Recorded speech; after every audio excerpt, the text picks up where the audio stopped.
Hey guys, Joe here from Infuse Health. Today we're going to go through a few kicking basics. So we're going to link a few of the major martial arts kicks together into a really basic sequence. And there's so many practical applications for this. You can use them as a warm-up, you can do them on the beach, you can use it for mobility, you can use it for flexibility, you can use it for coordination. It's great for developing the brain connection to the hips. Really good for agility and acceleration work. It's super fun, and it's just something where we're putting the work of our legs into a full-on practice, because we do tend to over-dominate so much in our hands. So the first kick that we are going to work with is a simple front kick. Now, again, this is not a specific martial arts tutorial, so there's many experts in this field, but getting the fundamentals right is kind of important. So when we do this, you can kick from the front leg and you can kick from the back leg, so it doesn't matter, but just understand they're different, because in a real situation, you're not going to stand flat-footed with your feet together. You're always going to have one foot forward, whatever you feel comfortable with, and that doesn't matter which one that is. So in this case, if I've got my left foot forward, if I'm going to do a front kick with my left foot, it's a matter of shifting my weight into the back foot and lifting my knee up to the height what I want to kick at. So then I come out and I do my kick, okay? So here, I'm going to come up and I'm going to kick. Now, don't try to go for this big height if your posture is going to break and you're going to reach all the way back, because you've lost all your generation of power. So if anything, if I'm going to kick with a front kick with my left leg, all I want to do is actually lift it up to where I can feel strong in my standing leg. I keep my elbows in, my hands are here if I need them, and I simply reach out at whatever height my current mobility allows me to without leaning back. Now, what's important here when I kick out is that I pull my toes back. And the reason being, if I'm here and I go to kick something and I put my toes out, it's obvious. If someone, or even a boxing bag, even a heavy bag, if I point my toes, it's going to really hurt. I'm going to break my toes. So this idea of bringing the toes back is really important. And if that's the case, we're going to land this strike with as much of the heel as we can. So front kick with the front leg, knee up, bang, kick out. It's not so much this hard and press and hold. In this way, we can just simply flick it out. So we can come up, flick it out. Weight shifts to the back leg, boom, we kick. And it starts to become very similar to a jab. Very similar to jabbing, but here now, boom, it's just a jab with the front foot. And if that can get higher, by all means, we can go for height and we can do the Chinese style of 1,000 kicks and just get more and more mobility, more and more mobility. So if I'm going to walk along and I'm going to do a front-footed front kick, my hands are in, my elbows are here. I'm not here to expose all this. I do want to look forward. I shift my weight and I kick. Shift my weight and I kick. I step up with the back foot and I kick.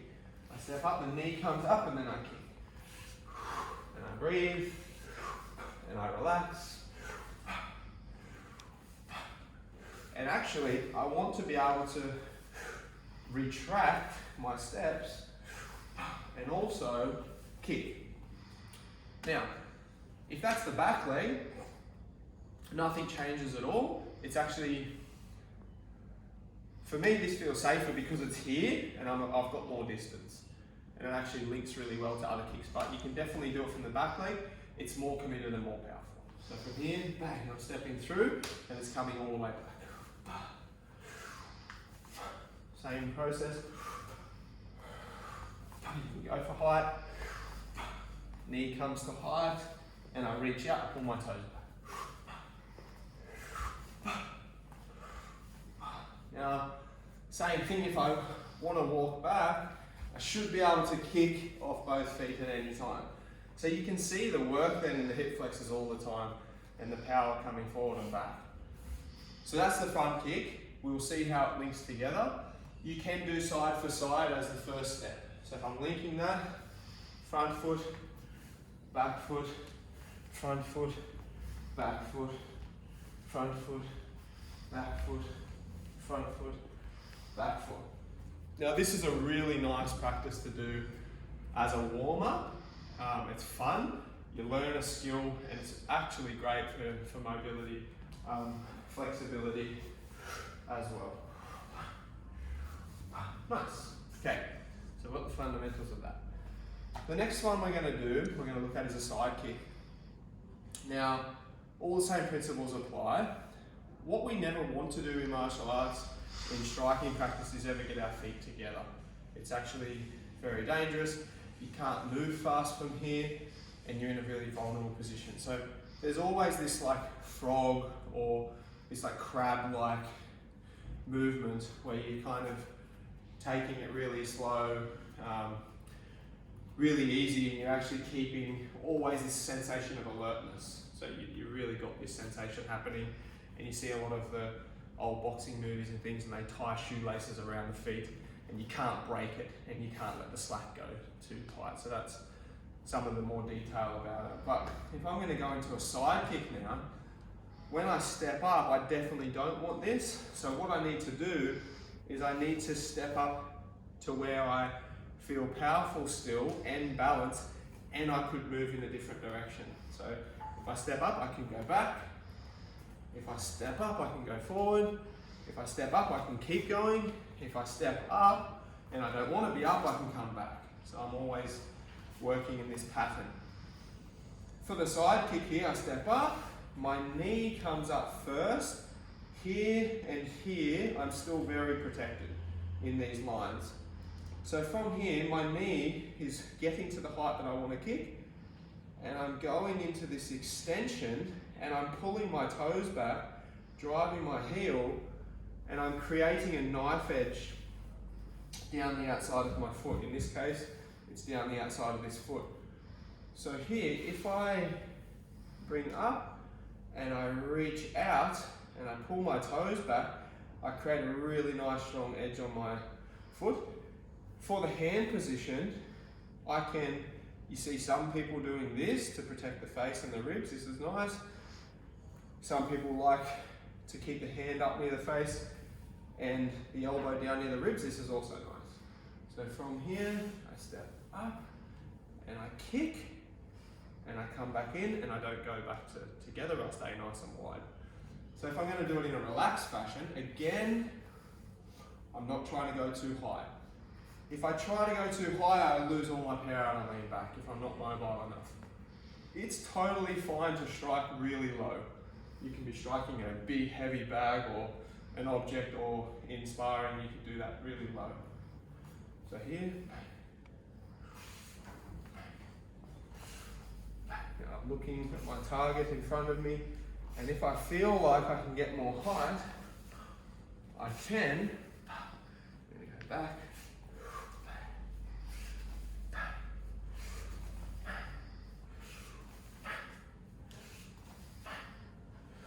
Now, what I should be able to do is slow this whole process out and have the strength and the balance to be where I am. If I'm trying to make the kick look amazing but I don't have control, I'm just using momentum. So I do want to be strong and be able to essentially kick, but know if I had to, I could pause and be in the position. There is an agility and a lightness that comes in with this stuff, so there's an alertness in the feet. So that's a side kick. If we're just doing side kicks alone, you can change directions, one way up, one way back, or you can alternate.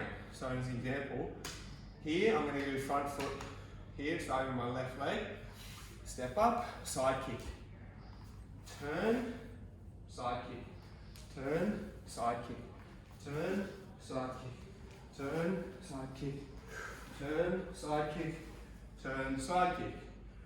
The other option would be just to keep kicking. And if I wanted to, I could change sides.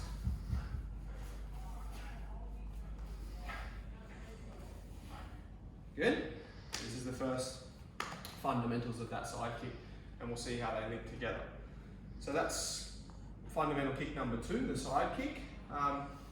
Just an idea for you to have, and I always share this with the students, is think about where you're kicking. So in a real life situation, you might be kicking into the ankle, you might be kicking into the side of the knee, you might be kicking into the ribs, and if you've got really strong mobility, you might be kicking up into the head. It doesn't matter, I'm not talking specifically about martial arts, but it gives you an idea of the heights that you're trying to aim for, because that's where martial arts comes from. So you are going at all these different heights. So the ankle's fine, the knee is fine, the ribs are fine, and then if you've got the mobility, the head is fine. Okay, next kick, kick number 3, and then we'll put them together in a second, is the round kick. So here, the round kick is actually a strike with the lower shin. And it is a strike generally down onto the quadricep muscles, down onto the upper soft fleshy part of the thigh of the target. So anywhere from the just above the knee all the way up, and of course you can come down into the ribs and the arms and higher, it's fine. But the general theme of this is to get around the target and come down with strength. So here, I'm going to have my left foot forward, I'm set up here. The first thing is that this knee, again, needs to come up to height. I'm kicking with my knee, and I'm actually then have to pivot my whole body, including my standing leg, my hips, and my shoulders, to kick into the target in front of me. So I'm stepping up and I'm kicking. I'm stepping up and I'm kicking. I'm stepping up and I'm kicking. Stepping up and I'm kicking.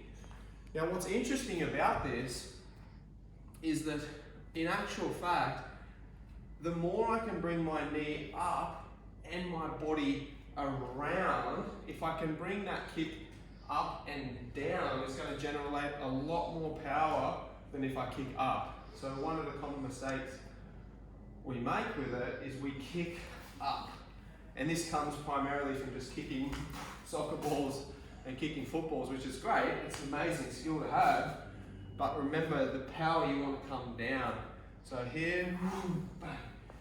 Remember the hips and the shoulders have to follow the motion. So the whole body is coming in with that movement. So from here,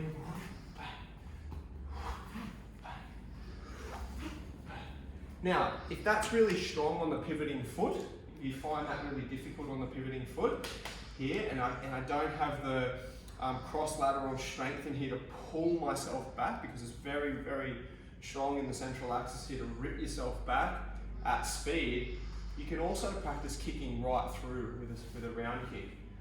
So here's an example. If I kick right through, I go through my target. So the target's right in front of me, I come through, and I come right the way around. So this is some way, if someone's struggling to let go, when we're trying to help them out to gain that sensation of it's all right, just have a go at it, they can come all the way through. Changing direction.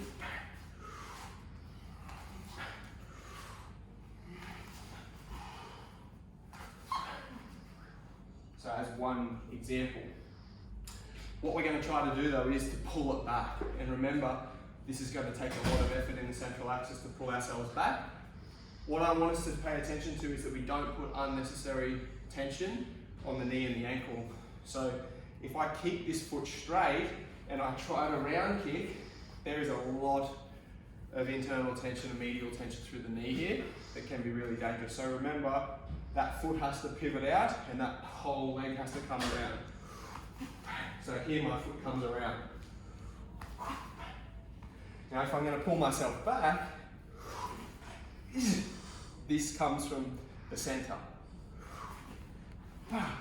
Here is bringing me back. Back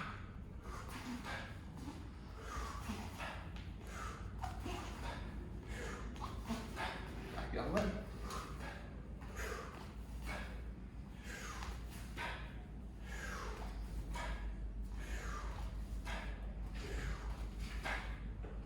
A lot of footwork, a lot of central axis, and a lot of hip.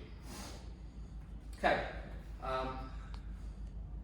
If you're going to do that as a sequence on its own, 1 for 1 or spinning. So 1 for 1 would be right, left, right, left, right, left, right.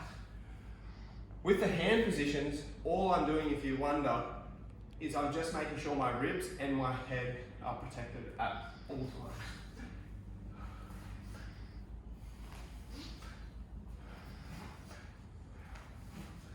Just so I feel comfortable that something's protecting my ribs and my jaw. Okay. The last kick of the 4, it can be tricky, but there's a beautiful progression, which is actually very manageable for everyone. This is a spinning back kick. Think of it simply as a horse bucking. That's as simple as it's going to get. So if I'm here in my stance and I'm going to give this illusion that I'm turning my back on my target to get a heap more safety and kick and power. So from here, if I'm in my normal stance, so for me, this is left foot forward. It doesn't have to be that for you. It can be right foot forward. And in actual fact, when we're practicing movement, we should do it with both feet. So here I'm going to go left foot forward. Now from here, my target is right in front of me. I know the distance of my target. My left foot comes around and I turn it to face backwards and my heel's here. But what's important is that I'm still looking at my target. I'm not blind and here yet. So I'm looking at my target. So first part, I step around, still looking at my target. Step around, still looking at my target. Step around, up. I'm still protecting my head, still protecting my ribs. Now once this is done, this is a really beautiful game of balance and game of coordination.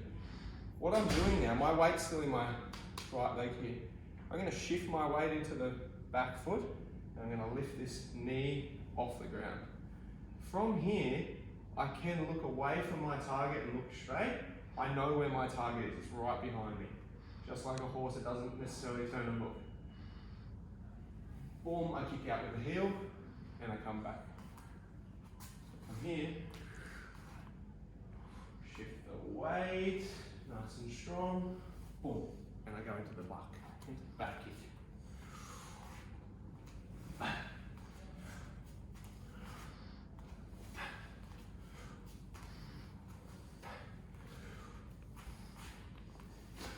Now if I let go, I can really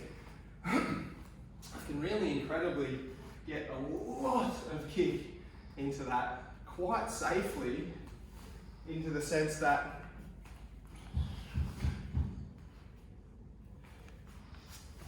there's not a lot of my vulnerable part showing there. If I do this and I end up pushing out so far, my foot is actually really easy to grab and really easy to get myself into trouble, and then I'm really exposed here. So there's a lot of safety in doing that. You can do it with both ways. Right foot, square back up. Right foot. Now when we're putting this together, and when we've been teaching this, what's important is so people don't get messed up in the feet, always set yourself back center. Each kick is one kick. So if I'm here, left foot forward, let's say, I step up with my left foot, and I kick, and I come back and I'm set, I'm back to the beginning. Let's say I'm going to go my right foot now, I turn, I look, and I kick.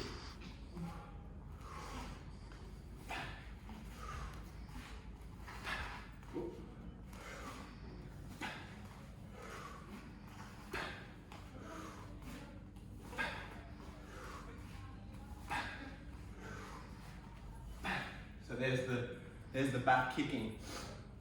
In future progressions, it can turn into the spin and the heel hook, and they're all fine to play with.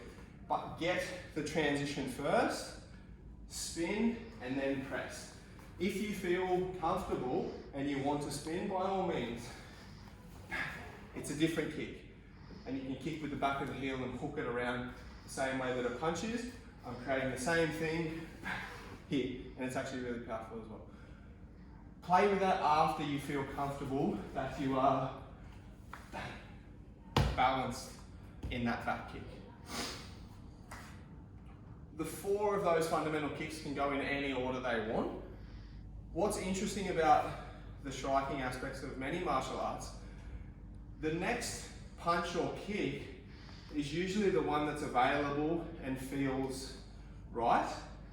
So if we put the 4 of them together, it's kind of really simple because they really lend themselves to the next progression. You're already in a good position when you do the next progression. So in a slow way here, hands in, knuckles are tight. If you're trying to be more specific, you can relax. If not, don't waste any unnecessary tension, especially if you're working for flexibility and mobility. Left foot's forward, I step up and front kick, pull the toes back. I step forward then with my left, side kick. I place that right foot down, left, round kick. I place my back foot down and right back kick. Now, breaking that down, what's important is there's no unnecessary steps. So, front kick, left leg. I place it down. I'm looking at striking with my opposite leg here, which is the right. I come through, knee comes high, turn my foot, and I strike out with my right leg. Now here, when I bring that back in from the kick, I place it down. I'm ready for my round kick with my left back leg. I spin, and I kick.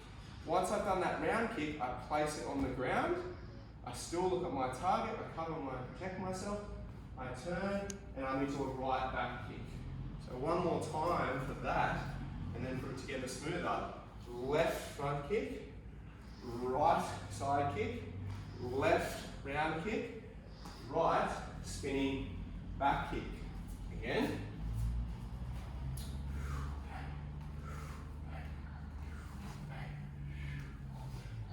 Now what's important is, even if you're like, well, don't overthink it, whatever, just relax, soften into it.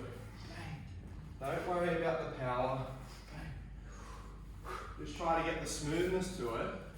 Start again, left, right, left, right. The one key to remember is each kick will be the opposite to the first one you did. Left, right, left, back. Now, progressing, we change sides. So if I start on the left, I link them together and I keep going. So you ready? Left front kick, right side kick, left round kick, right spinning back kick. And I square back up. I'm going to now start on the right leg with the front before I start on the left. Right front kick, left side kick, right round kick, left back kick. And if I put them together, I can go left, right, left, right, left, right, left, right, left, right, the whole way, and keep alternating and make this 50-meter progression, 100-meter progression, 30-meter progression, and really work on some coordination, some balance, some agility, and definitely flexibility over time. So here we go, putting it together.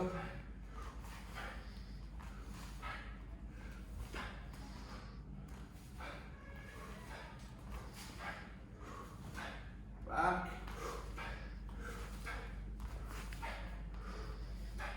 If I wanted to add the spin into it at the end, front, side, round, spin. And that's a progression. So there's 4 basic kicks linked together, can be done both sides. Amazing all-round warm-up, agility, flexibility, strength, balance, coordination, heaps of fun, new skill. Done with music is beautiful rhythm as well, and a good way of just expressing the lower portion of the body instead of focusing so much on the top with what we do so often. So there's the basics of the 4 martial arts fundamental